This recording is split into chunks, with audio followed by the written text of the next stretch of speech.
Hello, this week's theme is all about China and whether it can continue to grow economically while still doing the right thing environmentally.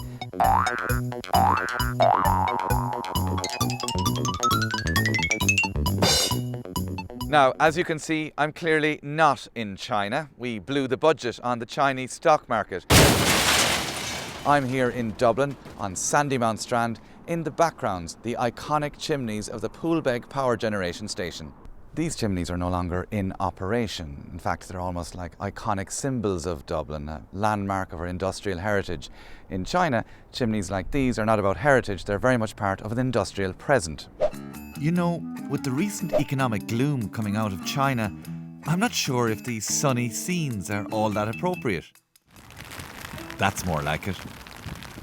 The disused chimneys of a power station in the rain beside a beach. Trite metaphors sometimes just fall into your lap.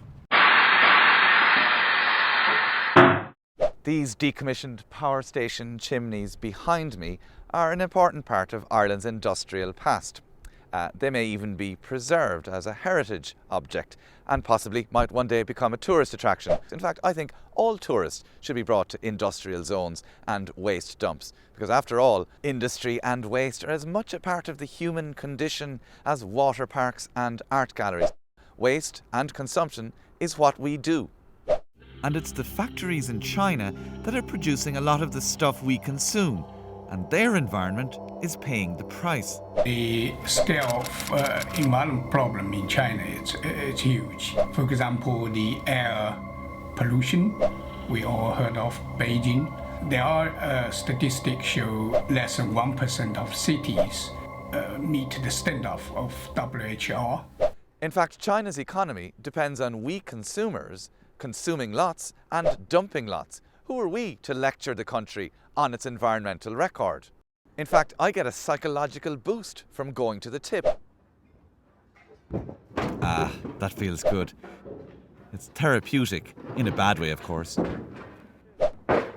China's problem is on a slightly different scale.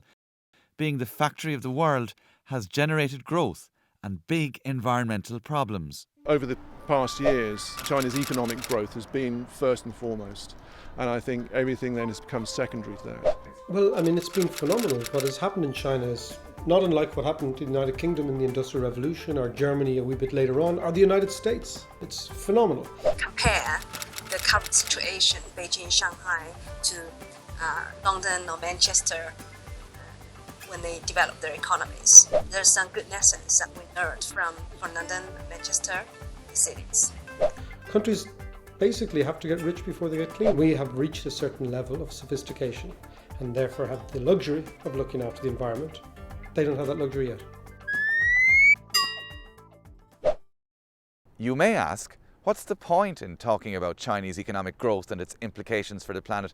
Isn't Chinese economic growth going to stop? Isn't it a thing of the past? Isn't the whole thing going to hell in a handcart? Well, it's still the second largest economy in the world and it's not going to stop polluting tomorrow. I think China is slowing down very, very quickly. You'll get a massive financial crash, which is what is happening at the moment. It'll be worse for the environment because those companies that were actually environmental polluters will become even more polluting as they try and get back the growth that they're losing.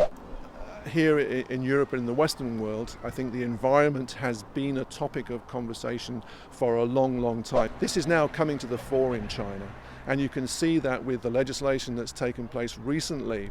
I think this priority, this plan for control environment pollution has been set as a very high priority in China, and will not go back.